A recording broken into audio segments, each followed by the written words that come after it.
Hello दोस्तों, नमस्कार। आपका स्वागत है आपके अपने चैनल हिंदी हब में। तो हम पढ़ रहे थे खून का टीका।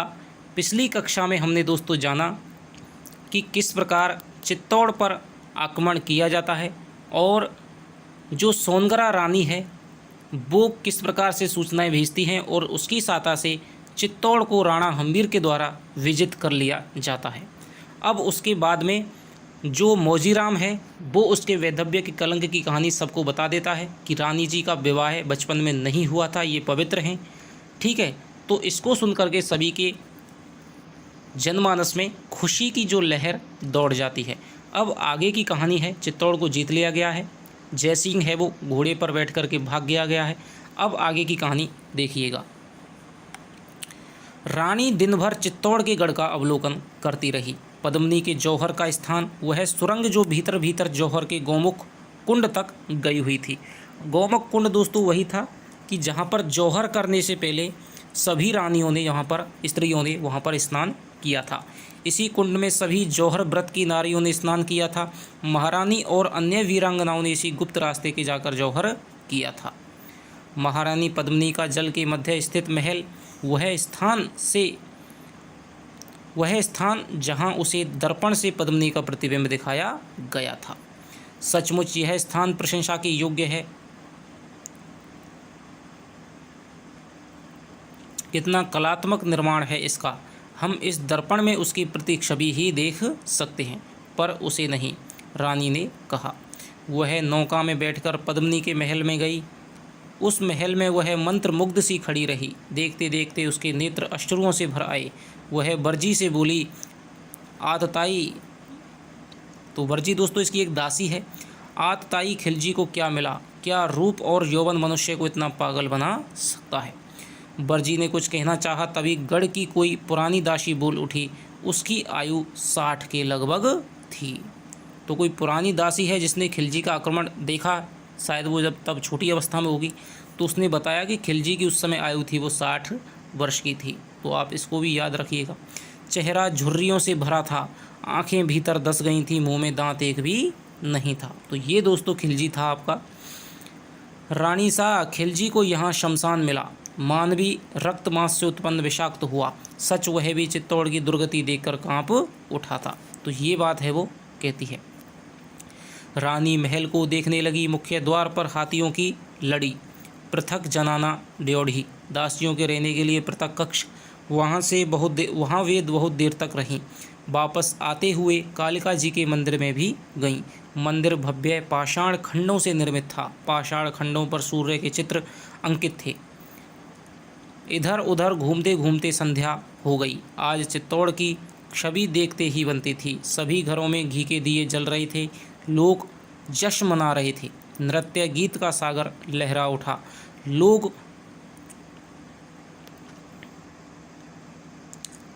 लोग खुशियों में निमग्न थे और हास परिहास कर रहे थे।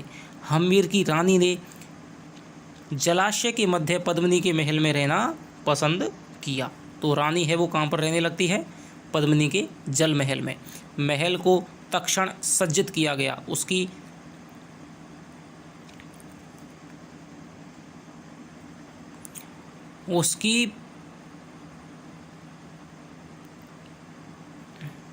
तो उसे सुगंधी से मिला दिया गया। उस पर मगन और पताकाओं को सुशोभित किया गया।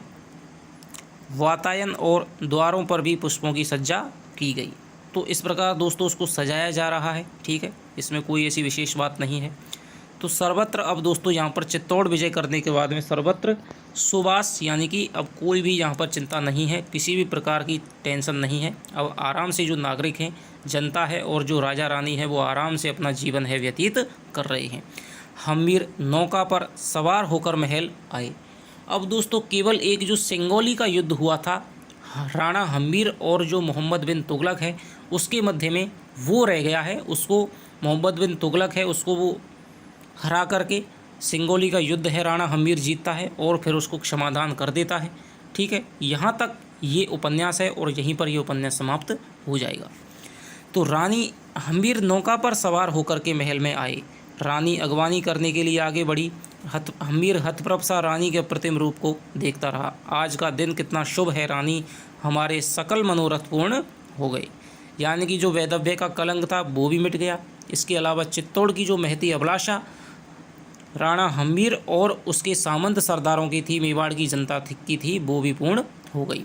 हाँ, और पुत्र भी हो गया। हाँ राणा जी, मनोरथ क्या, मुझे ऐसा प्रतीत हो रहा है कि मुझ पर से प्रभु का शाप उतर गया है। नहीं रानी, यूँ कहूँ कि रुष्ट प्रभु हम पर अब प्रसन्न हो गए हैं। हम्मीर आगे आगे और रानी पीछे पीछे। दो दासियों के अतिरिक्त वहाँ कोई नहीं था। रानी ने पेय पदार्थ के स्वर्णिम पात्र हम्मीर के समक्ष रख दिए। हम्मीर ने मुस्कुराकर कहा, रानी को यह विदित होना चाहिए कि हमें कोई भी मादक पेय का पान नहीं करते। हम मादक पदार्थों से घृणा है। रानी जी, इसमें केवल दूध है, केसर या दूध। राणा जी से कहती है कि इसमें केवल दूध है। कहकर रानी ने हम्मीर की ओर प्रसन्न मुख से देखा। हम्मीर अपनी भारी अंगरखा खोलकर बैठ गया। सिर की पगड़ी को उसने एक रजत काष्ठ निर्मित चौकी पर रख दिया। रानी ने दासी को पुकारा, बरजी सुनना। हम्मीर ने पूछा, दासी को क्यों बुलाया है? आपको आपके पादुका के लिए। क्यों, क्या मैं अपनी पादुका स्वयं नहीं खोल सकता? सरदार हम्मीर उन राणाओं में से नहीं है जो अपने निजी कर्म को भी दूसरों के संबल बिना नहीं करते। मैं स्वयं किसान युवती का बेटा हूँ। प्रत्येक कार्य में अपने ही हाथ से करना अधिक पसंद करता हूँ। तो दोस्तों, जो राणा हम्मीर है उसके पिता थे अरसी, यानी कि अरी सिंह। और हमने शुरुआत में देखा कि अरी सिंह को एक किसान की युवती से प्रेम हो जाता है। ठीक है, ये किसी भी मतलब ऐसी नहीं कि ये राजकुल से संबंधित थी इनकी माता, वो स्वयं किसान की माता थी। और स्वयं जो राणा हम्मीर है वो अपनी माता के साथ में खेतों में काम किया करता था। तो यही बात वो यहाँ पर कह रहा है। और वह व्यक्ति भी जो अपने कर्म में निष्प्रयोजन ही दूसरों को कष्ट पहुँचाए। भाई, अपने जो जूते खोलना, चप्पल खोलना इतनी क्या बड़ी बात है, छोटा सा काम है। तो ऐसे काम तो स्वयं को करने चाहिए। ईश्वर ने हमें ये दो हाथ निरंतर कुछ काम करने के लिए दिए हैं, चरण चलने के लिए हैं। फिर हम इतने अकर्मण्य क्यों बनते हैं जिससे समय पर हमें अनुचित कष्ट उठाना पड़े। मैं तुम्हें भी परामर्श दूंगा, वीरांगनाओं की भांति विपुल विलास की वारदी से दूर रहकर अपना काम खुद करो। अगर राणा जी को मेरे कथन से कष्ट हुआ है तो मैं क्षमा चाहती हूँ। नहीं रानी, आज मैं तुमसे क्षमा मांगता हूँ। मैंने पति होकर पति के कर्तव्य को नहीं निभाया। जब मैंने देखा यह युवती नहीं, राजनीति को सफल बनाने का साधन मात्र है, तो मैंने भी तुम्हारे साथ एक सीमा तक वैसा ही व्यवहार किया। हालांकि तुम्हारे सम्मुख मेरी वह भावना मर जाती थी। तुम्हारे मुख की अपूर्व अलौकिक उज्ज्वलता का अवलोकन करके मेरे मन में वह विचार हठात उठता कि यह नारी अग्नि में तपित कुंदन की भांति शुद्ध है। सच तुम्हारा सानिध्य शांति और सुख की सृष्टि करता है। राणा जी के स्पष्ट कथन ने मेरे मन में उनका असम्मान और सम्मान बढ़ा दिया है। रानी, आज पूज्य काका सा जीवित होते तो कितना आनंद आता। यानी कि अजय सिंह की बात कर रहे हैं।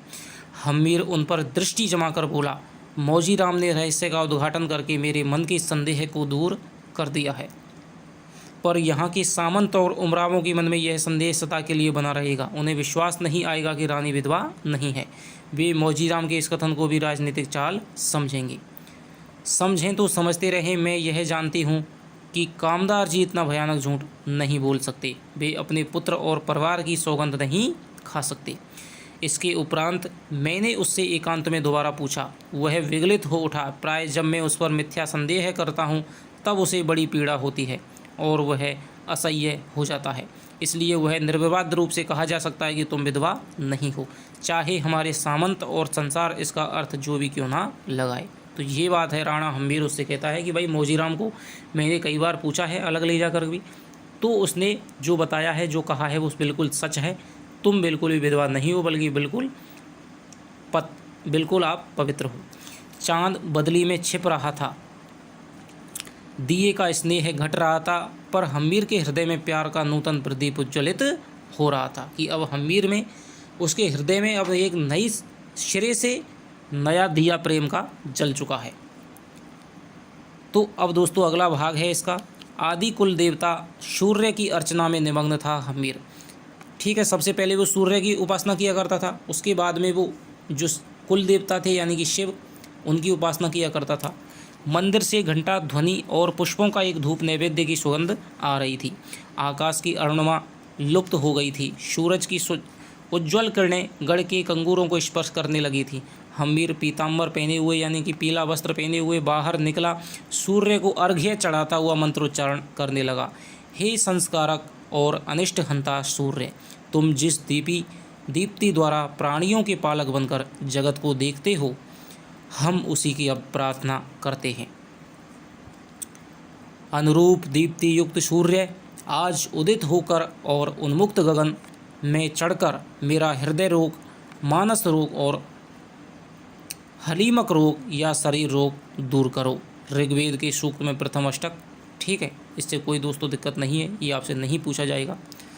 अर्चना से निवृत्त होकर वह विश्राम गृह में गया। एक प्रहरी ने सत्वरता से आकर सूचना दी, देवी माँ बरबड़ी की सवारी आ रही है। चित्तौड़ आए दिन काफ़ी दिन बीत गए।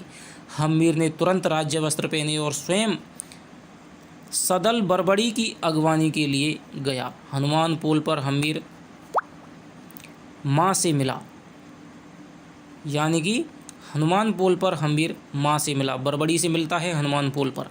माँ रुग्ण थी और उनके चेहरे पर पीतावा स्पष्ट झलक रही थी। हम्मीर उसे अनिमेष दृष्टि से देखता रहा। क्षण भर के लिए वह विमूढ़ हो गया कि माँ कितनी कृशकाय हो गई हैं। फिर उसने आगे बढ़कर माँ के चरण स्पर्श किए। माँ ने डोली से उतरकर हम्मीर को छाती से लगा लिया। उसकी आंखों से अश्रु झंझना आए। बेटा, इधर मुझे तुम्हारी याद बहुत आ रही थी। सोच रही थी कि चित्तौड़ विजय के पश्चात क्या मेरा बेटा मुझे भूल गया। उस दिन बरबड़ी के पास हम्मीर बहुत देर तक बैठा रहा। बरबड़ी ने उसे बताया कि अभी चित्तौड़ पूर्ण रूप से सुरक्षित नहीं है। मुझे ऐसा प्रतीत हो रहा है कि अभी चित्तौड़ पर एक भयानक आक्रमण और होगा। मेरा तुम्हें आदेश है कि तुम रात दिन शस्त्रों के निर्माण में और सेना की वृद्धि में लग जाओ। तो ये दोस्तों बरबड़ी है वो दोबारा से कह रही है कि भयानक आक्रमण होगा, और वो भयानक आक्रमण किसका होगा? तुगलक का होगा। ठीक है, क्योंकि उसे सहन नहीं होगा कि उसके द्वारा अलाउद्दीन खिलजी के द्वारा जीते हुए प्रदेश को, जिसने कृपा दृष्टि के कारण मालदेव चौहान को सौंप दिया था, अब उस चित्तौड़ को राणा हम्मीर ने जीत लिया है। तो अब वो आक्रमण करके इस चित्तौड़ को पुनः हस्तगत करना चाहेगा, जिसे हम सिंगोली के युद्ध के नाम से जानते हैं। जो हुक्म बड़े बड़े सरदारों को हुक्म कर दो कि वे अपने ठिकानों में सेना को तैयार रखें और वे स्वयं चित्तौड़ में ही रहें, ताकि युद्ध के समय योद्धाओं के लिए उधर उधर दौड़ना ना पड़े। मेरी ज्योतिष विद्या कहती है कि अभी एक बार भयानक रक्तपात होगा। माँ चारण अमरदान जी अहिंसा की बातें करते हैं। चारण जी आजकल हिंसा और युद्ध के विरुद्ध हो गए हैं। अब उन्हें तलवार और वीरों में उत्साह वर्धन करने वाली कविता की रचना ही छोड़ दी है। कहते हैं हिंसा व्यर्थ है, युद्ध मनुष्य को राक्षस बना देता है। पवन सिंह ने प्रश्न किया। उनका कथन भी गलत नहीं है, पर जब तक कोई राजा अपने आप को इतना महान और शक्तिशाली नहीं बना लेता कि उसका आतंक विद्रोह करने ही ना दे और दूसरी शक्तियां उसका लोहा मान लें, साथ ही उसका साम्राज्य अखंड हो, तभी वह हिंसा का परित्याग कर सकता है।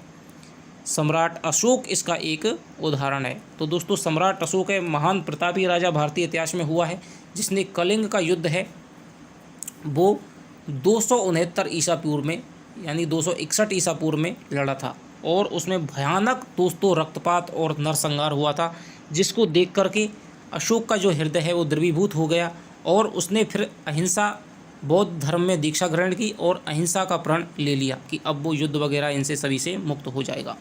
पहले वह चंड और प्रचंड था, बाद में वह प्रियदर्शी बना। लेकिन अभी हम चारण जी के महामंत्र अहिंसा को अपना लें तो चित्तौड़ और हमारा अस्तित्व ही संकट में पड़ जाएगा। ऐसी अहिंसा मनुष्य को अकर्मण्य बनाती है, और उसका परिणाम वही होता है जो गजनबी के आक्रमण पर सोमनाथ के मंदिर का हुआ था। तो दोस्तों जब गजनबी का आक्रमण हुआ था सोमनाथ के मंदिर को लेकर के, उसकी अपार धन वैभव और संपत्ति को गजनबी लूट ले गया था, लेकिन किसी भी राजा ने प्रतिरोध नहीं किया था। उन्होंने अहिंसा अपनाई, डर करके रहे। ठीक है, आक्रमण के समय यदि वो प्रतिरोध करते तो शायद सोमनाथ के मंदिर की जो प्रतिष्ठा है वो आज भी वही होती जो युगों युगों से चलती आ रही थी। तुम जानते हो बौद्धों के वैयक्तिक मोक्ष ने मनुष्य को उदासीन बना दिया है, उसमें दूसरे के प्रति विरक्त कर दिया है। परिणाम यह निकला कि विद्रोहियों और विदेशियों ने भारत पर आक्रमण करना शुरू किया है। तब चाणक्य ने नए अध्याय का सूत्रपात किया। हम्मीर ने क्षण भर रुककर कहा, काकासा की दो बातें बड़ी सफल सिद्ध हुईं। अल्प बचत योजना के द्वारा देश की शक्ति और निर्माण के लिए धन संग्रह और असहयोग द्वारा शत्रु को निर्बल और दरिद्र करना। तो दोस्तों आपसे पूछा जाए कि अल्प बचत योजना और जो असहयोग की योजना है वो किसकी देन थी, तो वो अजय सिंह की देन थी। मैं भविष्य में आवश्यकतानुसार इनको प्रयोग में लूँगा। बरबड़ी के अधरों पर ममता भरी मुस्कान नाच उठी। उसने हम्मीर की पगड़ी पर हाथ रखकर कहा, अब तुम्हें कोई भी पराजित नहीं कर सकता। वीरता के साथ विद्या की वृद्धि और प्राचीन घटनाओं से शिक्षा, अब बस यही निपुण पुरुष के गुण होते हैं। भाई पहले तो तुम में कमियां थी, तुम में अनुभव नहीं था, तुम में शक्ति थी अपार, तुम में उत्साह था, साहस था, लेकिन तुम्हें अनुभव की कमी थी, समझ की कमी थी, गुणों की कमी थी। लेकिन अब मुझे लगता है कि तुम्हारे पास अनुभव है वो पूर्ण हो चुका है। अब तुम्हारे पास सारे गुण हैं, अब तुम्हें कोई भी पराजित नहीं कर पाएगा। मीरा ने कहा कि मुझे विश्वस्त रूप से यह पता लग गया है कि जैसा बादशाह मोहम्मद तुगलक की शरण में गया है। व्यग्र और उत्तेजित स्वभाव का धनी तुगलक स्वयं चित्तौड़ पर आक्रमण करने आ रहा है। बरबड़ी के कान खड़े हो गए, उसकी श्रद्धा मुदित आंखें चमक उठीं। उसकी अर्धमुदित यानी कि आधी प्रसन्न आंखें हैं चमक उठी। बोली, यवन बादशाह है, अपनी क्या अपने सारे मातहतों की सेनाएं लेकर भी आ जाए तो चित्तौड़ को विजय नहीं कर सकता। चित्तौड़ अब हम्मीर का ही रहेगा। हम्मीर ने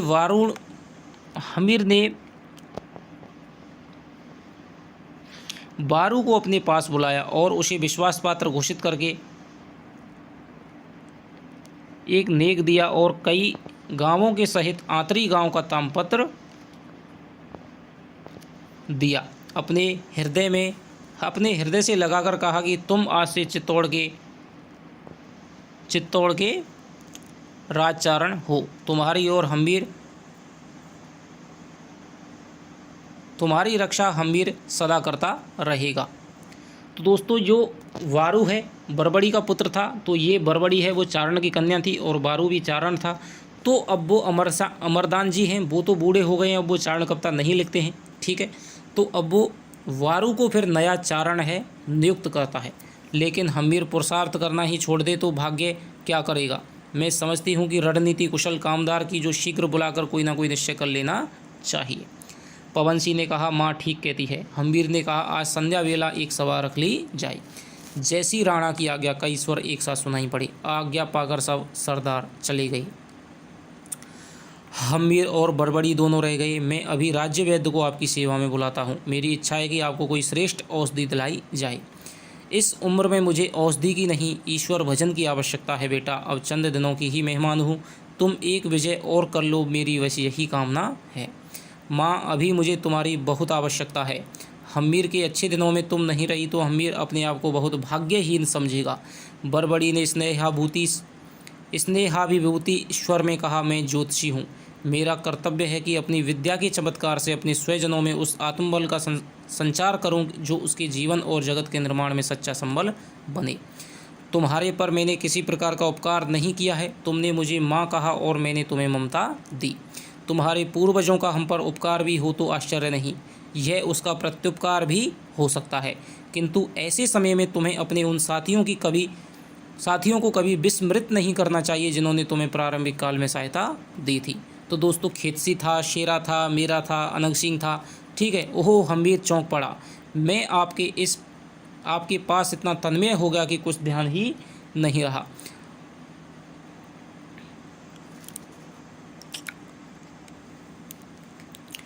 अनुनाया नूर का भील नेता आया हुआ है, वह मेरी बाट जोह रहा है। यानी कोई एक गांव है दोस्तों यहाँ पर चित्तौड़ के पास में, ठीक है, ये सही से नहीं दिख रहा है, तो उसका एक भील नेता है, तो वो आया हुआ है, वो मेरी बाट जोह रहा है। माँ, इन भीलों ने उपकार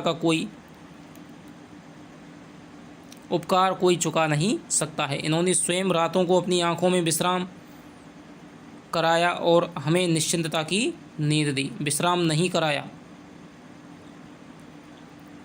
हमें निश्चिंतता की नींद की। ये स्वयं भूखे प्यासे रहे पर हमें अन्न दिया। ये लोग हर घड़ी हर क्षण धनुष बाण संभाले केलवाड़ा की पहाड़ियों में घूमा करते थे। हमारा और उनका बंधन अटूट रहेगा। तो यहाँ पर दोस्तों भीलों की है वो और प्रतिष्ठा है मेवाड़ राज्य में बढ़ जाती है, ठीक है।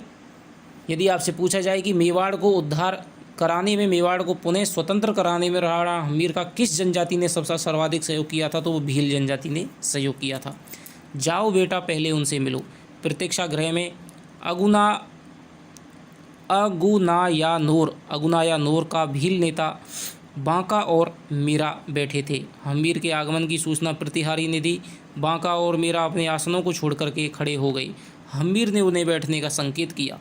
भील नेता लोहे का एक अत्यंत सुंदर धनुष बाण लाया था। हम्मीर को भेंट करता हुआ बोला, चित्तौड़ विजय के उपलक्ष्य में आपको हमारी यह भेंट है। हम्मीर ने बांका को हृदय से लगाकर कहा, वांका, तुम्हारे उपकारों का सारा मेवाड़ कृतज्ञ है। चाहे इतिहास ही क्यों ना बदल जाए, पर मेवाड़ अधिपति के वीर अगुनायानोर के भीलों के उपकार नहीं भूल सकते। हम तुम्हें अपनी भील सेना का सेनापति नियुक्त करते हैं।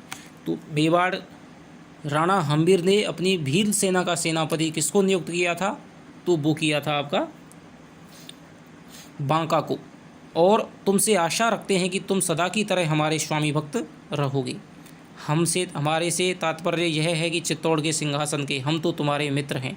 हम में और तुम में तनिक भी अंतर नहीं है। तो इस तरह दोस्तों उदारता की बातें, मित्रता की बातें, आपसी प्रेम की बातें हैं वो भील सरदार के साथ में करता है।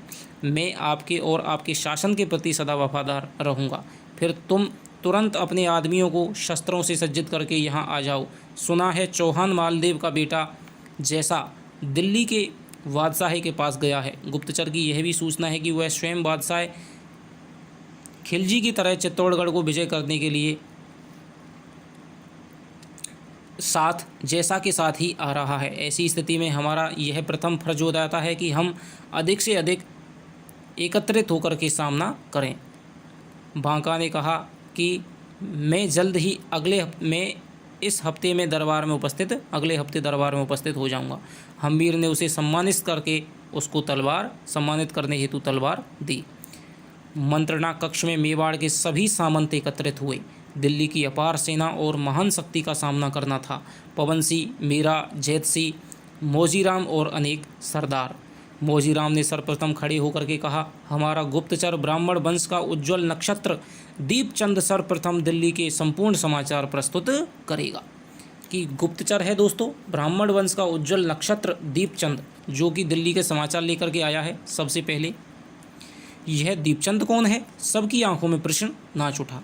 मौजीराम ने कहा, दीपचंद हमारे राजपुरोहित का पुत्र है।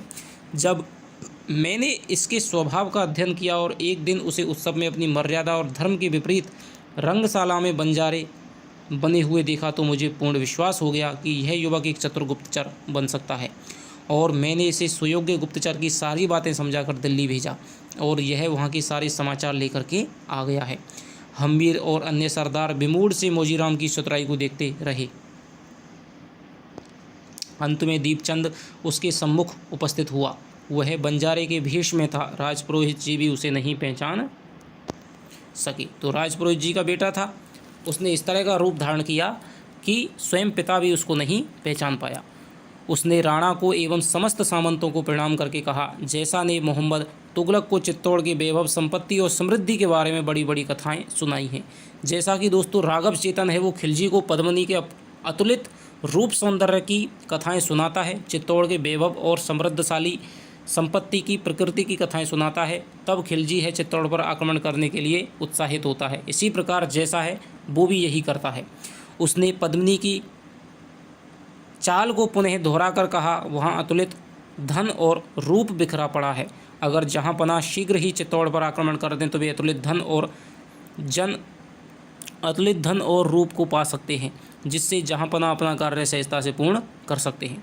दीपचंद ने क्षण भर चुप रहकर यह भी बताया कि बादशाह का मस्तिष्क सुस्थिर नहीं है, प्रचंड प्रजा का धनी होने के बावजूद इतना जल्दबाज है कि उसके काम में सुप्रबंध का अभाव ही रहता है। यानी कि दोस्तों जिसका परिणाम सदा बुरा ही निकलता है। इसीलिए जो मोहम्मद बिन तुगलक है वो सिंगोली का युद्ध है वो हार जाता है। वह शीघ्र ही चित्तौड़ पर चढ़कर आने वाला है। मेरी राणा जी से प्रार्थना है कि वे शीघ्र ही तैयार होकर युद्ध भूमि में पहले से ही उतर जाएं। हम्मीर ने उठकर कहा, हमें आज ही अपने दूत दौड़ाकर अपने सामंतों और समर्थकों को यहाँ बुला लेना चाहिए और जितने भी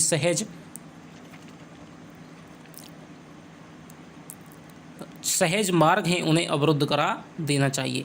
अगर हमने तुगलक की सेना को बीहड़ पथों में प्रवेश करा दिया तो हमारी विजय निश्चित है। पवन सिंह क्रोध से उन्मत्त हो उठा, उसकी आंखों में सहस्रों तलवारें एक साथ चमक उठी। वह उठा और उसने तीव्र स्वर में गर्जना की। मुझे अनंग सिंह की जी की बातें व्यर्थ लगती थीं, पर अब मुझे लग रहा है कि वह ठीक ही कहता था। क्षत्रिय का एक ही धर्म है, एक ही कर्म है, वह है युद्ध। उसे क्षण भर विश्राम कहाँ, उसके जीवन में कोई भी शांति का विराम चिन्ह नहीं है। यानी कि दोस्तों, पहले उन्होंने मालदेव पर उस समय आक्रमण किया था, उससे पहले का एक युद्ध हुआ था, ठीक है, मुंजा वालेचा पर हुआ था युद्ध। उसके बाद में जालोर पर आक्रमण के लिए वो तैयार हुए, ठीक है। इसके बाद में चित्तौड़ पर आक्रमण के लिए तैयार हुए और फिर एक से नया आक्रमण होने वाला है।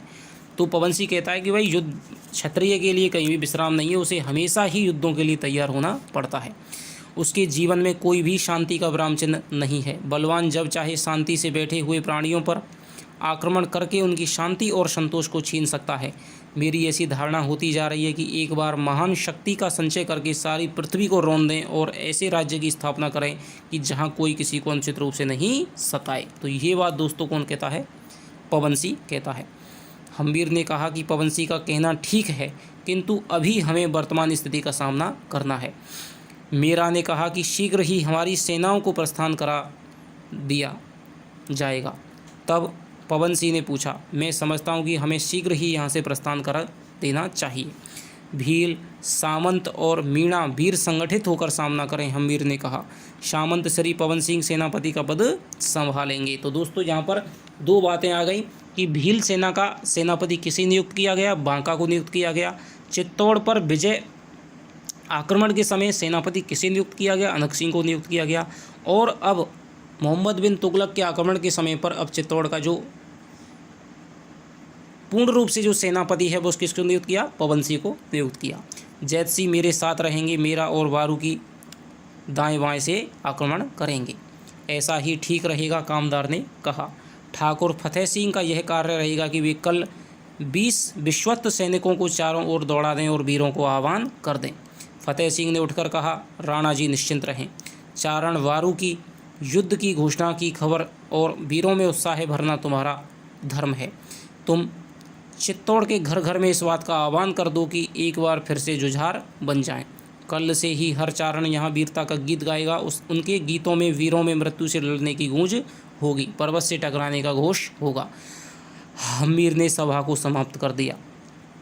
हम्बीर आज रानी के महल में ना जाकर सीधा अपने कक्ष में चला गया। वह उद्विग्न और चिंतित था। उसके मुख पर चिंता की रेखाएं स्पष्ट झलक रही थीं। रसोई से दासी ने आकर कहा कि महाराज थाल कहाँ लाया जाए। हम्बीर की भोजन करने की इच्छा नहीं थी, अतः उसने दासी को जाने का संकेत करके कहा, आज मेरे लिए थाल ना लगाया जाए, मैं भोजन नहीं करूँगा। दासी गर्दन झुकाए चली गई। अभी थोड़ा समय भी नहीं बीता था कि रानी ने कमरे में प्रवेश किया। हम्बीर तब तक शैया पर शायद हो गया था। उसका मुख गंभीर था। रानी ने चरण स्पर्श करके कहा, क्षमा चाहती हूँ बिना आज्ञा आने के लिए। महाराज आज अपना भोजन क्यों नहीं कर रहे हैं? इच्छा नहीं है रानी? क्या फिर युद्ध का घोष होने वाला है? हाँ, तुम्हारा जैसा दिल्ली के बादशाह की अतुल शक्ति लेकर के चित्तौड़ पर आक्रमण करने आ रहा है। वह पुनः चित्तौड़ मुझसे छीनेगा। वह अपने हाथ से अपनी बहन का सिंदूर गिराएगा। रानी, क्या तुम उसकी सचमुच बहन हो? मुझे कभी कभी ऐसा लगता है कि तुम्हारे बारे में जो कुछ सुना और कहा गया है वह मिथ्या है। उसमें सत्य का शतांश भी नहीं। सभी कपोल कल्पित और मनगढ़ंत। ना तुम मालदेव की बेटी हो और ना तुम जैसा और हरि सिंह की बहन हो। ऐसा लगता है कि तुम उनकी राजनीति की एक साधन वस्तु हो। आज मैं तुम्हें कुछ कहना चाहता हूँ कि आखिर उसकी इतनी राजलिप्सा क्यों? चित्तौड़ हमारा है, हमारे पूर्वजों का है, फिर तुम्हारे भाई का इस पर मन क्यों ललचाता है? फिर क्या उसे अपनी बहन के सुहाग की चिंता नहीं? चुप क्यों हो? रानी का मुख श्वेत हो गया। वह कुछ भी नहीं बोल पाई। वह सिर्फ रोती रही। तुम कुछ भी हो पर चित्तौड़ की महारानी हो। मैं तुम्हारे पद में जरा भी अंतर नहीं आने दूंगा, पर इस बार मैं तुम्हारे भाइयों से कुछ निर्णय करूंगा। या अपना सर्वस्व विसर्जन कर दूंगा या उनका मृत्यु के हाथों सौंप दूंगा। कि भाई इस बार मैं तुम्हारे भाई को छोड़ूंगा नहीं। अब की बार तो मैंने छोड़ दिया, लेकिन इस बार मैं तुम्हारे भाइयों का जरूर निर्णय कर दूंगा। या तो मैं इनको खुद मर जाऊंगा या फिर उनको है मैं मार दूंगा। राणा ने हम्बीर का चरण स्पर्श रानी ने हम्मीर का चरण स्पर्श करके रोदन भरे स्वर में कहा, मैं प्रभु से प्रार्थना करूंगी आप मेरे भाइयों को यमलोक पहुंचाने में सफल हों, पर आप मुझे संदिग्ध दृष्टि से ना देखें। राणा जी मुझे आपका हार्दिक प्रेम चाहिए। मेरा धर्म और कर्तव्य आपके सुख में है। भोजन लाऊं? नहीं रानी, थोड़ा सा तो भोजन करना होगा, आपको मेरी सौगंध। अच्छा ले आओ। आशा के विपरीत कोई भी कार्य नहीं हुआ। मोहम्मद तुगलक और जैसा की सम्मिलित सेना पूर्वी भाग से ही आई। बीहड़ पथ में यवन सेना घबरा उठी। बहुत से यवन सैनिक जटिल पथ को पार करते करते आए, कुछ एक अकाल मृत्यु को पा गए। इधर हम्मीर अपनी सेना को लेकर के कूच कर चुका था सिंगोली के पास में। तो यहाँ पर दोस्तों याद रखना कि सिंगोली का युद्ध है वो किसके मध्य में हुआ था। आपसे पूछा जा सकता है कि मोहम्मद बिन तुगलक और राणा हम्मीर के मध्य में कौन सा युद्ध हुआ था, किस स्थान पे युद्ध हुआ था। सिंगोली नामक स्थान पे सिंगोली का युद्ध जिसे कहा जाता है। सिंगोली के पास जहाँ यवन सेना ने पड़ाव डाला था, वहीं पर हम्मीर की सेना और तुगलक की सेना का युद्ध हुआ। हम्मीर और पवन सिंह के नेतृत्व में यवन सेना पर सीधा आक्रमण किया गया। राजपूत मतवालों की भांति शत्रु दल पर टूट पड़े, पर वफादार यवन सैनिक व चौहान भी कम बहादुर नहीं थे। उन्होंने भी सुदृढ़ मोर्चा कायम रखा।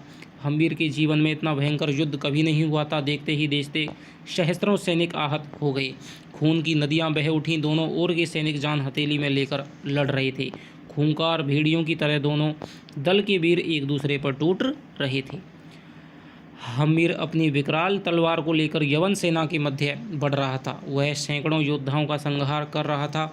उसका अश्व निर्भय होकर बढ़ रहा था। हम्मीर की विशाल आजानु बाहों को एक एक झटका दो दो वीरों का प्राण हर रहा था। हर हर महादेव और अल्लाह अकबर के नारों से आकाश गूंज उठा था। इस भयंकर रक्तपात के मध्य हम्मीर की दृष्टि मालदेव के पुत्रों पर थी कि भाई किस प्रकार से हरि सिंह है और जैसा है वो मुझे मिले और मैं उनको यमलोक का रास्ता है वो दिखा सकूं। अप्रत्याशित उसकी दृष्टि जैसा पर पड़ी। हम्मीर उस पर क्षुधित यानी कि भूखे सिंह के समान में टूट पड़ा। दोनों के विशाल खड़ग आपस में टकरा उठे। उसकी पांवों के नीचे रुंड मुंड पड़े थे। शोणित की धाराएं बह रही थीं। हम्मीर ने कहा कि आज मैं तुमसे निर्णय करने आया हूँ। जैसा ने कहा, छल से चित्तौड़ हटिया कर आपको समझा होगा कि अब हम छेन की बंसी बजाएंगे, पर चित्तौड़ चौहान मालदेव का है, सो मालदेव का ही रहेगा। हम्मीर ने वार किया। अप्रत्याशित कई सैनिक उनके बीच में आ गए और जैसा हम्मीर की आंखों से ओझल हो गया। पवन सिंह ने आकर कहा, यवन आगे बढ़ रहे हैं। हम्मीर ने कहा, क्या कहते हो? हाँ राणा जी। हम्मीर ने पवन सिंह को झट से थोड़ा पीछे किया जहां उसके योद्धा थे। उसके कानों में कुछ कहा। पवन सिंह का घोड़ा हवा से बातें करने लगा। पवन सिंह के घोड़े को पीछे भागते देखकर हम्मीर के सैनिक विचलित हो गए, पर हम्मीर ने तुरंत जोर से कहा, आगे बढ़ो वीरो, आगे बढ़ो वीरो, विजय हमारी है, बढ़ो आगे बढ़ो। सैनिकों ने हम्मीर की तलवार को देखा। वे दुगने वेग से युद्ध करने लगे। मृतक योद्धाओं की बाहर निकली हुई आँख अत्यंत भीभत्स दृश्य उत्पन्न कर रही थी। ऐसा प्रतीत हो रहा था कि जैसे वे कुछ कहना चाहती हैं। यवन सेना थोड़ी और अग्रसर हुई। चारण हाथ में खड़ग लिए तेज स्वर में वीरों को ललकार रहे थे। हम्मीर ने दाईं की ओर से पहाड़ियों की ओर देखा। मेरा और वारुणी क्या कर रहे हैं? उन्होंने एक सैनिक को और लौटाया और उसे कहा कि कामदार जी को कहो कि यवन सेना आगे जरूर बढ़ रही है, पर वह थक चुकी है। मेरा और बारू को कहो कि वह पहाड़ पर से तीर बरसाते हुए तुरंत आक्रमण करें और युद्ध का रंग बदल जाएगा। हम्मीर तुगलक से जा भिड़ा। तो अब दोस्तों यहाँ पर हम्मीर और तुगलक का द्वंद्व युद्ध हो रहा है। तुगलक का भीषण खड़ग हम्मीर के खड़ग से टकराया। दोनों महायोद्धा के पैंतरे देखने के काबिल थे। अप्रत्याशित जैसा ने हम्मीर पर पीछे से वार करना चाहा, तभी पवन सिंह पीछे से आ पहुंचा। जैसा के वार को बीच में ही रोक दिया। जैसा ने ललकार कर कहा, राजपूत भाग रहे हैं। तभी दाएं बाएं से आकाश को गुंजाने वाली जय जयकार गूंजी। हर हर महादेव, जय एकलिंगेश्वर भगवान की जय, हर हर महादेव। ऊपर से भीलों की भीषण तीर वर्षा आरंभ हो गई। यवन सेना में खलबली मच गई। उधर वारू की मृत्यु की तरह टूट पड़ा। मौजीराम पीछे से अश्वों की सेना लेकर के टूट पड़ा। इस भीषण तीन तरफे आक्रमण को यमन सेना सह नहीं सकी, वह बीच में ही घिर गई। शाम होते होते मृतकों का अंबार लग गया। इतना भीषण नरसंहार हम्मीर ने नहीं देखा था। जब मालदेव का छोटा बेटा हरि सिंह उसके सम्मुख आया तो उसका खून खौल उठा, उसकी आंखों में खून उतर आया और उसका मुख आरक्त हो गया। उसने हरि सिंह को अपनी बलिष्ठ बाहों में भर लिया, उसकी भ्रकुटियां तन गई, आंखें आग बरसाने लगी और दूसरे ही क्षण उसने अपनी कटार से हरि सिंह को खत्म कर दिया। तो यहाँ पर दोस्तों हरि सिंह तो खत्म हो गया है, अब भी बचा है जैसा। पवन सिंह ने जैसा को पकड़ लिया। तुगलक भागा पर हम्मीर ने उसका पीछा किया और उसे जीवित ही पकड़ लिया। हम्मीर की विजय हो गई। तो यहाँ पर दोस्तों इस तरह से सिंगोली का युद्ध है वो भयानक तरीके से लड़ा जाता है, जिसमें अनेकों असंख्य वीरों को वीरगति प्राप्त हुई थी। ठीक है, लेकिन अंततः राणा हम्मीर है वो मीरा के सहयोग से, बारूकी के सहयोग से और जो मौजीराम है उनके तीन तरफे आक्रमण के सहयोग से मुगल सेना पर भारी पड़ता हुआ दिखाई देता है, हरि सिंह को समाप्त कर देता है। और यहाँ पर उसने जैसा को पकड़ लिया है पवन सिंह ने, और तुगलक को भी यहाँ पर पकड़ लिया है। रात का पड़ाव था। जैसा और मोहम्मद तुगलक हम्मीर के बंदी थे, पर हम्मीर ने तुगलक के साथ में सुंदर व्यवहार किया, उसके सम्मान में किसी प्रकार की कमी ना आने दी, पर उसने जैसा के साथ में दुर्व्यवहार ही किया। उसे साधारण बंदी का भोजन दिया और उसके पड़ाव में दिया तक नहीं जलने दिया। राणा हम्मीर ने रात्रि की भयानक नीरवता में किसी पुरुष का कंठ स्वर सुना जो युद्ध की बीभत्सता का वर्णन कर रहा था। हम्मीर ने उस आदमी को बुलाया, वह कोई नहीं था, वह था चारण अमरदान। तो ऐसा कौन सा व्यक्ति था कि जो प्रारंभ में युद्ध की बातें करता था लेकिन बाद में वो शांत हो जाता है, तो वो चारण अमरदान था। जंगली कुत्तों का भौं भौं, शियारों का हुआ अर्धमृत व्यक्तियों की करुण चीत्कारों ने अमरदान को विक्षिप्त सा कर दिया था। वह रात्रि के अंधकार में रणभूमि में चक्कर लगाता रहा, फिर वह युद्ध के विरुद्ध कविता करने लगा। हम्मीर ने चारण से पूछा, चारण जी आप यहाँ कैसे पधारे? सिसोदिया कुलभूषण, पर दुख कातर, परोपकार व्रत पालक, धर्म प्राण, एक लिंगेश्वर दीवान राणा हम्मीर की जय। तो ये उपाधियाँ दोस्तों वो राणा चारण अमरदान है वो उनको देता है कि सिसोदिया कुल के भूषण हैं आप, पर दुख कातर हैं, दूसरे के दुख को देख करके आप संवेदनशील हो जाते हैं, परोपकार हैं और अपने व्रत के पालक हैं, धर्म प्राण हैं, एक लिंगेश्वर दीवान राजा हम्मीर की जय। मैं यहाँ युद्ध को देखने आया हूँ, उस विभीषिका को देखने आया हूँ जिसने मनुष्यों से मनुष्यता छीन ली है। वह देखो युद्ध में मदोन्मत्त वीरों की लाशों को पानी की एक एक बूंद के लिए तड़प रही हैं। क्या किसी विजयी का यह कर्तव्य नहीं कि वह इन आहत योद्धाओं की सेवा शुश्रूषा करे? यह भी विजेताओं का धर्म है। मैं सब जगह घूमकर आया हूँ, सहस्त्रों सैनिकों का रक्त जम गया है, शोणित वह बहकर नदी बन गया है। लगता है कि धरती करुण स्वर में रोदन कर रही है। ये क्षत विक्षत सब उन आतताइयों और राज्य लिप्सा के अधिकारियों को अभिशाप दे रही हैं। तुम्हारे स्वार्थों और तृष्णाओं ने अनेक प्राणियों को मृत्यु की गोद में सुला दिया है, हजारों माताओं की कोख खाली कर दी है, हजारों सतियों का सुहाग छीन लिया है, हजारों बच्चों को अनाथ कर दिया है। ओ युद्धवीरों, तुमने रक्त स्नात पृथ्वी का हाहाकार सुना है। चारण की विह्वलता बढ़ती गई, उसकी दृष्टि में समस्त सृष्टि की करुणा तैर उठी। हम्मीर के मुखों उनके मुखों पर हम्मीर के विजयोन्मत्त उल्लसित योद्धा गूंगे हो गए, उनमें जड़ता आ गई, उनके मुखों पर व्यथा तैर गई। चारण बोला, उस हाहाकार में उन अर्धमृतकों का ही संवेद चीत्कार है। वे गला फाड़ फाड़ कर रो रहे हैं, अभय मांग रहे हैं। क्या उनका जीवन अभी मरा नहीं है? उनकी सांसें अभी उनकी आत्माओं में विलग नहीं हुई हैं? जाओ विजय के उन्मादित योद्धाओं, जाओ, जो मनुष्यता की पुकार है उसे सुनो, युद्ध परिणाम को देखो, देखो अपनी वीरता का विभत्स सत्य।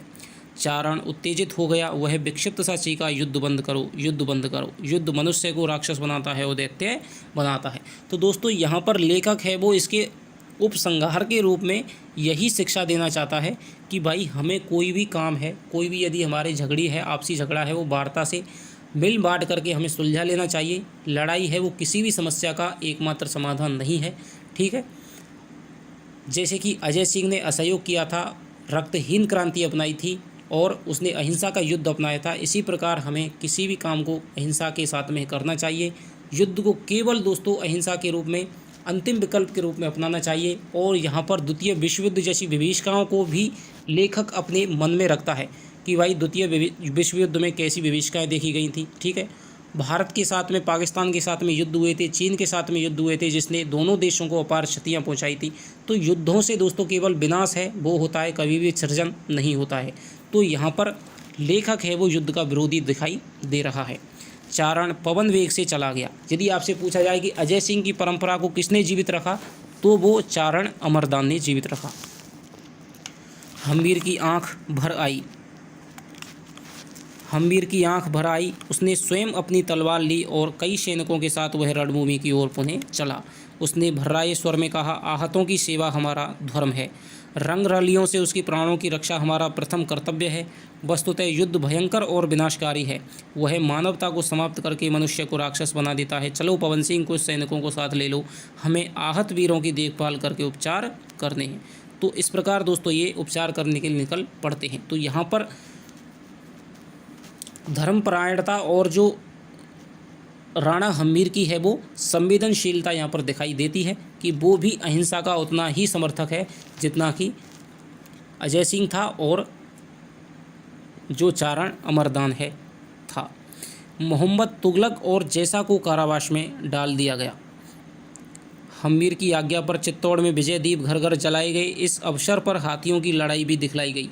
उत्सव 3 दिन तक निरंतर चलता रहा। तो सिंगोली के युद्ध के पश्चात में जो उत्सव किया गया था 3 दिन तक चला था।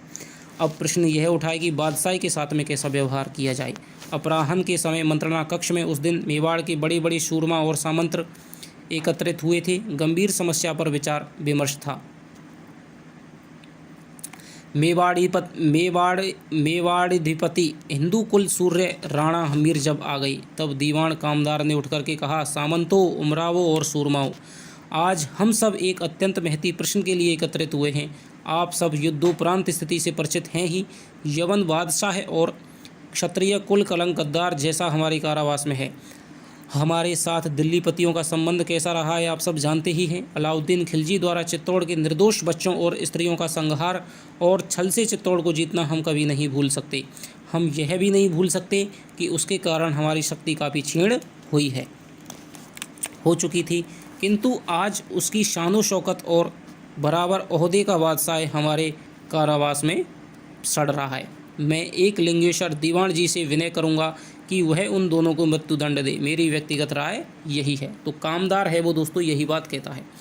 हम्बीर ने कामदार के बैठते ही कहा, सेनापति पवन सिंह, आप अपने विचारों से अवगत कराएं कि पवन सिंह आपके क्या विचार हैं, उनके साथ में कैसा व्यवहार किया जाए। पवन सिंह सबको संबोधित करके कहा कि मेरे समक्ष एक ही प्रश्न है, गंभीर रूप से धारण कर रखा है। मैं आप सबसे पूछता हूं कि भारत पर शासन करने वाला बादशाह इतना मूर्ख और अदूरदर्शी है कि वह एक दिन कोटि कोटि जनों के लिए घातक सिद्ध हो सकता है। कि भाई यदि इसे हमने छोड़ दिया तो ये भारत की समस्त प्रजा के लिए एक दिन घातक सिद्ध होगा और वह एक दिन सहस्त्रों मनुष्यों को व्यर्थ ही मृत्यु के मुख में डाल सकता है। भाई जो जैसे आदमी की बात पे विश्वास करके इतनी बड़ी सेना लेकर के इतना बड़ा युद्ध लड़ने के लिए जिसने चित्तौड़ पे आक्रमण कर दिया, तो वो बादशाह मूर्ख ही कहा जा सकता है। जैसा कि अनुरोध पर वह शाही सेना लेकर चित्तौड़ पर आक्रमण करने आ गया, यह कितनी बड़ी मूर्खता है। और फिर क्या अधिकार है कि किसी को भी बिना शत्रुता के ही द्वेष उत्पन्न करे। भाई हम्बीर के साथ में उसकी कोई भी दुश्मनी नहीं थी, लेकिन जैसा के कारण वो बीच में ही टपक पड़ा। तो शक्तिशाली होने का तात्पर्य यह नहीं कि दुर्बल को दबाए। मैं समझता हूँ कि जो पराई आग में हाथ डालता है उसका हाथ जलने देना चाहिए। मैं समझता हूँ कि व्यर्थ रक्त की होली खेलने वाले व्यक्ति को जीवित जला दिया जाए। कि भाई बिना बेफालतू में ही इसने मोहम्मद बिन तुगलक ने आक्रमण किया था।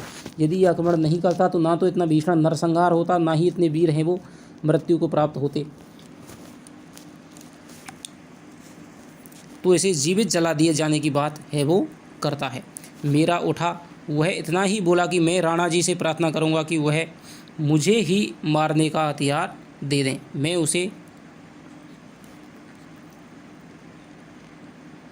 उसे तीरों से मारना चाहता हूं।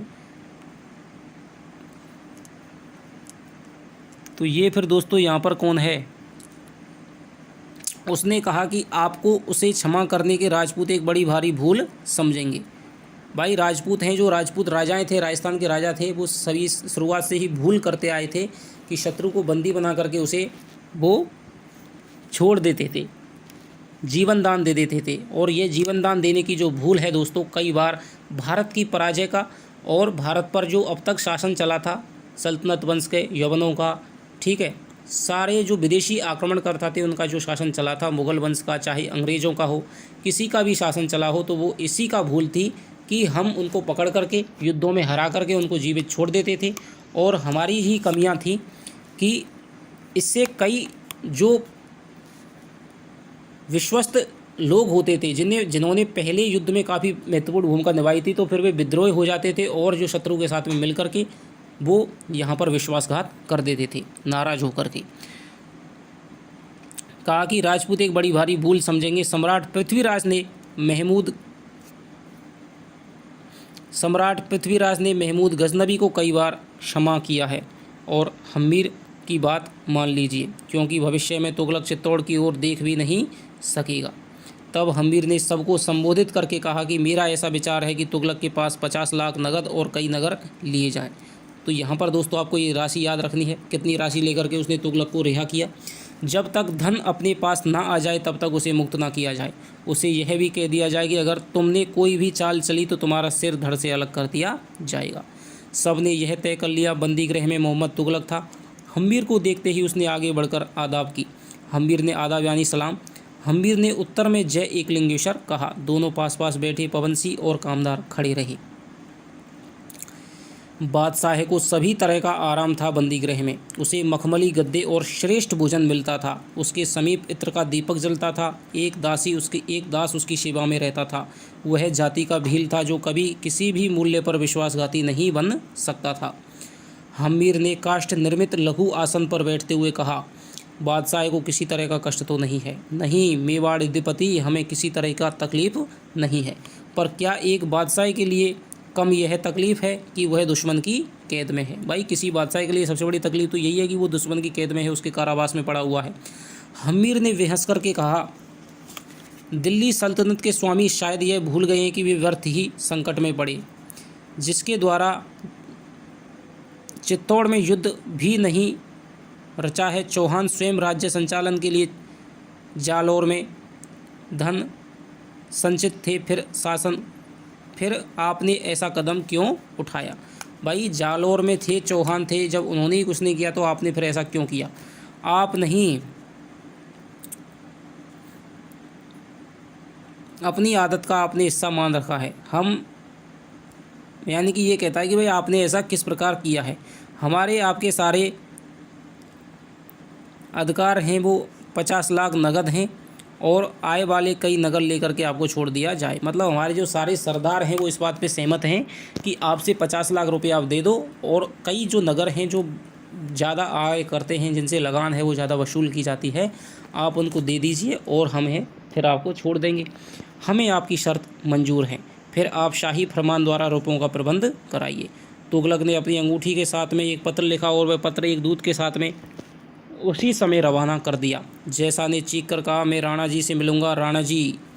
हम्मीर ने घूम कर देखा। जैसा नेत्रों में अश्रु भरकर खड़ा था। उसने धर्म की सौगंध खाकर कहा कि मैं आपका स्वामी भक्त रहूँगा, मुझे छोड़ दीजिए राणा जी, मैं आपकी गाय हूँ।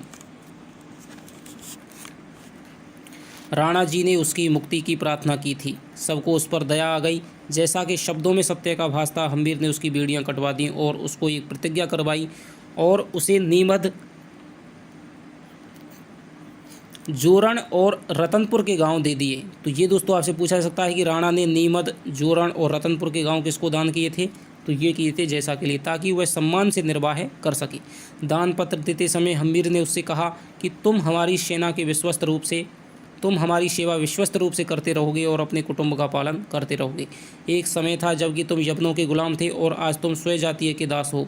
यह सत्य है कि तुम्हें पितृ राज्य जाने का क्षोभ है, किंतु शांति से विचार कर देखो कि यह राज्य है किसका। चित्तौड़ के वास्तविक अधिकारी कौन हैं। मैंने किसके राज्य पर अधिकार किया है। यह हमारा था, इसलिए ये हमें मिल गया। जिस मेवाड़ के कण कण में हमारे पूर्वजों का रक्त चमक रहा है, उस पर कौन दूसरी शक्ति अधिक दिन तक रह सकती है। आज भगवती की महती कृपा और एकलिंगेश्वर की आशीष से सब विपदाओं की समाप्ति होकर अब नए जीवन का सूत्रपात हो रहा है। तुम यह मत समझना कि मैं इस देश और लक्ष्मी को कामनी की अर्चना में खो दूंगा। मेरा समस्त जीवन मेवाड़ के लिए है, देश के नव निर्माण और संपूर्ण विकास के लिए है। अब खोई हुई मेवाड़ की श्री पुनः स्थापना होगी। यानी कि तुम कहीं ये समझ लो कि भाई अब मैं तो छूट गया हूँ और मेवाड़ का जो राजा राणा हम्मीर है वो अपनी भोग विलास में लिप्त हो गया है। मैं एक दिन भी चैन नहीं बैठूंगा। मेरा जो प्रतिदिन है वो मेवाड़ की रक्षा के लिए, इसकी वृद्धि एवं इसके विकास में ही व्यतीत होगा। हम्मीर ने देखा कि राजपुरोहित के साथ अन्य सरदार भी आ गए हैं। हम्मीर ने पुनः अपनी बात को जोड़ा। पहले मैंने चित्तौड़ की मुक्ति के लिए देशवासियों को आह्वान किया था और उन्होंने अपने देश के लिए एक एक सिक्का बचाया था, और अब उनकी नवरचना के लिए उनसे प्रार्थना करूंगा कि वे अल्प बचत करें, वे अपने देश का नया निर्माण करें, ताकि भविष्य में कोई भी चित्तौड़ की ओर आंख उठा करके ना देखे।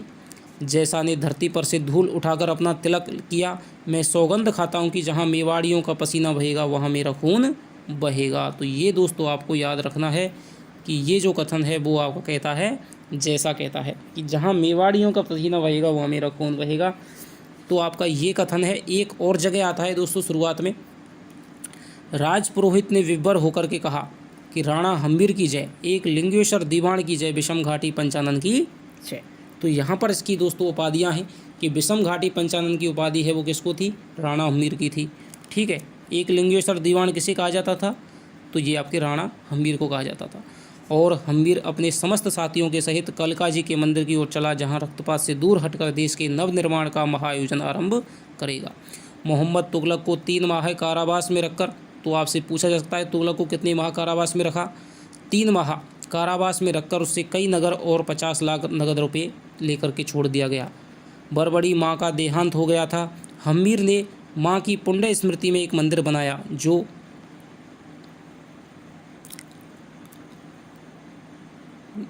हम्मीर ने माँ की पुण्य स्मृति में एक मंदिर बनाया जो मंदिर बना। हम्मीर ने मरते मरते बरबड़ी हम्मीर से मरते मरते बरबड़ी ने यही कहा कि जो राणा वीर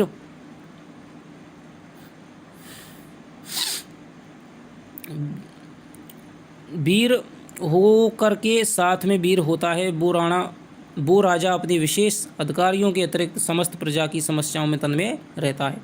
यानी कि जो राणा जीत करके भी अपनी प्रजा का ख्याल रखता है, अधिकारियों के साथ में अच्छी वार्ताएं करता है, तो वो सदा ही उनकी समस्याओं का समाधान करता है, तो वो फिर कभी भी पराजित नहीं होता है। तो इसका दोस्तों अंतिम इसका पृष्ठ है। आज आपका खून का टीका है वो उपन्यास समाप्त हो जाएगा इस कक्षा के माध्यम से। किया था, परिणाम उसका शुभ नहीं निकला। सारे सामंतों की राय यही थी कि तुगलक और जैसा को मृत्युदंड दे दिया जाए। हम्मीर ने अंत में उठकर कहा कि प्रियजनों और मेवाड़ के रक्षकों, आपकी राय के विरुद्ध नहीं जा सकता हूँ, लेकिन मुझे चारण जी की एक बात स्मरण हो आई है, व्यर्थ का रक्तपात ही हिंसा होती है। जो शत्रु आहत है और हमारे बंदी गृह में है, उसे मृत्यु का दंड देना न्याय संगत प्रतीत नहीं होता। राजपूत सदा धर्म युद्ध करता आया है, वह उसे भी क्षमा कर देता है जो उसका घातक होता है। मैं चाहता हूं कि चित्तौड़ की स्थिति निरंतर युद्ध के कारण अत्यंत क्षीण हो गई है। मेरी आपसे विनती है कि आप मोहम्मद तुगलक को मृत्युदंड न देकर के अर्थदंड दें। तो यहाँ पर अर्थदंड दिया जाता है, जिससे हम चित्तौड़ और समस्त मेवाड़ का पुनरुत्थान कर सकेंगे। उसके विकास और निर्माण में हमें बहुत बल मिल जाएगा। प्रथम जौहर और हमारा चित्तौड़ से अलग रहने के कारण उसका हर अंग दुर्बल हो गया है। अब हमें नए सिरे से इसे बसाना है, इसकी कृषि का विकास करना है, शत्रु का सामना करने के लिए नए अस्त्र बनाने हैं। इसलिए मैं चाहता हूं कि इसे अर्थ का दंड दिया जाए और जैसा को मुक्त नहीं किया जाए, वह घर का भेदी है, कभी ना कभी अवश्य लंका ढाएगा। हम्मीर ने देखा कि वारुकी और पवनसी के अतिरिक्त कोई भी उससे संतुष्ट नहीं है, कामदार भी नहीं। तब उसने खड़े होकर के कहा, अंतिम निर्णय देखो माँ बड़बड़ी करेगी, हम सब उन्हीं के पास चलें। उनकी आज्ञा और सहायता से हम आज इस स्थिति को पहुँचे हैं, अतः उनका परामर्श आवश्यक है। सब माँ बड़बड़ी के पास पहुँचे, सारी स्थिति उसके समक्ष रखी गई। माँ बड़बड़ी ने कहा कि देश को बालक के सिर की नहीं, ठीक है, यानी शत्रुओं के सिर की नहीं बल्कि धन की आवश्यकता है। मेरा भी ऐसा विचार है कि इनको धन लेकर के छोड़ दिया जाए। तो ये बात बड़बड़ी उनसे कहती है, तो फिर उनसे सभी सहमत हो जाते हैं। फिर जो राणा हम्मीर है वो आपने अभी थोड़ी देर पहले पढ़ा कि तुगलक के पास जेल में मिलने जाता है, उससे अपनी इच्छाएं वो रखता है। तुगलक इसको स्वीकार कर लेता है। ठीक है। और 3 महीने कारावास में रहने के बाद में तुगलक अपनी मोहर लगा करके धन के लिए भेज देता है, कई नगर ले लेता है और जैसा को भी फिर वो छोड़ देता है और कुछ गाँव को दान कर देता है, जैसा अपनी स्वामी भक्ति की कसम उठाता है। ठीक है। इस प्रकार दोस्तों इस तरह से अनेक संघर्षों से जूझते हुए राणा हम्बीर है वो मेवाड़ का पुनरुद्धार करता है और उसे विषम घाटी पंचानन एकलिंग जी का दीवान की संज्ञा है वो दी जाती है। तो आपने देखा कि किस तरह सबसे पहले लक्ष्मण सिंह जी थे, उनके पुत्र अरी सिंह थे, उनके 12 पुत्र थे लक्ष्मण सिंह जी के, जो कि रावल रतन सिंह के सरदार थे। ठीक है। उन्होंने सारे पुत्रों को अलाउद्दीन खिलजी के विरुद्ध युद्ध में है वो भेज दिया। केवल एक पुत्र था अजय सिंह, उसको उन्होंने बचा करके रख दिया और उसे उन्होंने गोंडवाड़ प्रदेश में भेज दिया था। उसके बाद में दोस्तों वो सारे मारे गए खिलजी के युद्ध में। ठीक है। पद्मनी आदि ने जौहर कर लिया। उसके बाद में क्या होता है कि फिर पुत्र हो जाता है अरी सिंह का। ठीक है। वो अपनी माता के साथ में खेलता रहता है। ठीक है, केलवाड़ा में। और उसके बाद में अजय सिंह है वो थोड़ा सा लोहा लेते रहते हैं, लेकिन जो मुंजा वालेचा है उनको परेशान करता रहता है। तो फिर क्या होता है दोस्तों, अजय सिंह है वो अपने पुत्रों को भी भेजते हैं, लेकिन वो भी असफल रहते हैं। फिर वो राणा हम्बीर को उसको भेजता है और राणा हम्बीर है वो मुंजा वालेचा को मार करके उसके आतंक से उनको मुक्त कराता है। अब फिर क्या होता है दोस्तों, अब वो कहते हैं कि अति उत्साहित था हम्बीर कि भाई मुंजा वालेचा को मार दिया है, तो वो साहस भरे कदमों से चित्तौड़ पे आक्रमण कर देता है मालदेव चौहान को। तो और मालदेव चौहान से पराजित होता है और निराशा में आकर के वो द्वारकापुरी की तरफ प्रस्थान कर जाता है, जहाँ पर वो बरबड़ी से मिलता है। बरबड़ी की मिल करके उन्हें कहती है कि भाई तुम मेवाड़ का पुनः उद्धार करोगे, ऐसी बातों को सुन करके, और वो पुनः चित्तौड़ में मेवाड़ में केलवाड़ा में आ जाता है, जहाँ पर उसका विवाह का प्रस्ताव आता है, जो कि मालदेव चौहान की एक कूटनीतिक चाल थी। और वहाँ पर वो विवाह प्रस्ताव को माता बरबड़ी के कहने के अनुसार है वो स्वीकार कर लेता है। और जैसे ही विवाह करने पहुंचता है तो वो मालदेव चौहान की सारी षड्यंत्र को फैल कर देता है। अपनी सेना लेकर के पहुंचता है। 500 घोड़ों की सेना थी और वारू की, जो कि माँ बरबड़ी ने ही सहायता दी थी। उसको देख करके उसका षड्यंत्र है मालदेव चौहान का वो विफल हो जाता है और उसे विवश होकर के ये विवाह करना पड़ता है। लेकिन एक कलंक है वो रानी पर लगा दिया जाता है कि ये इनका तो बचपन में विवाह हो चुका है। तो अनेक सरदार इससे असंतुष्ट होते हैं, लेकिन फिर भी जैसे तैसे विवाह हो जाता है। उसके बाद में राणा है वो मेवाड़ की स्वतंत्रता के लिए एकाग्रचित हो जाता है, उसी के लिए दिन रात है वो सोचता रहता है। ठीक है। कुछ सरदारों को अपने साथ में मिलाता है, जैसे कि अनग सिंह को वो अपना सेनापति नियुक्त करता है। ठीक है। और उसके बाद में वो चित्तौड़ में उसका जो कामदार है मौजीराम, उसको वो दहेज में मांग लेता है। अब मौजीराम है वो अपनी नीति के माध्यम से, बुद्धि बल के माध्यम से चित्तौड़ को विजय करवाता है। वो अनग सिंह द्वारा लूटे गए धन को सबसे पहले जैसा को और एक आज्ञा पत्र है वो राणा के लिए भेज देता है। तब उनको विश्वास हो जाता है कि भाई राणा हम्बीर है वो अब हमारे ऊपर आक्रमण नहीं करेगा। इसका फ़ायदा उठा करके वो अपनी रानी को वहाँ पर भेज देता है और रानी से वो गुप्त सूचनाएं पाता है और तब एक समय जान करके आक्रमण कर देता है। इसी तरह वो चित्तौड़ को विजय प्राप्त कर लेता है। इसके बाद जो जैसा है वो मोहम्मद बिन तुगलक की शरण में जाता है और उसे युद्ध करने के लिए उकसाता है।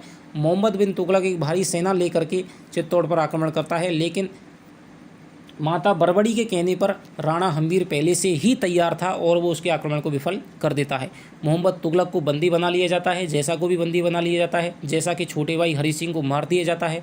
ठीक है। इस प्रकार दोस्तों यहाँ पर है वो मोहम्मद तुगलक से यानी सिंगोली के युद्ध में वो जीत जाता है। और फिर मोहम्मद बिन तुगलक 3 महीने कैद में रहता है और उसको 50 लाख रुपए और कई नगरों को लेकर के छोड़ दिया जाता है।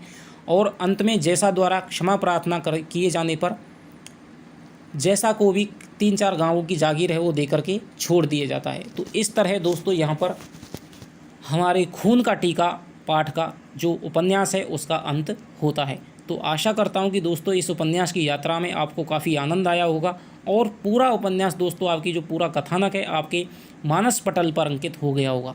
तो अब बात आती है दोस्तों इसके क्वेश्चनों की। क्वेश्चन आंसर की जो PDF है दोस्तों आपको जल्द ही PDF टेलीग्राम ग्रुप में भेज दी जाएगी और जिन्होंने टेलीग्राम ग्रुप ज्वाइन नहीं किया है तो वो जल्दी से दोस्तों ग्रुप को ज्वाइन करें।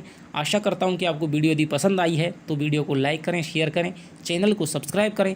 चलिए दोस्तों आपसे मिलता हूँ एक और नई कक्षा के साथ में। तब तक के लिए दोस्तों बाय बाय। जय हिंद, जय भारत।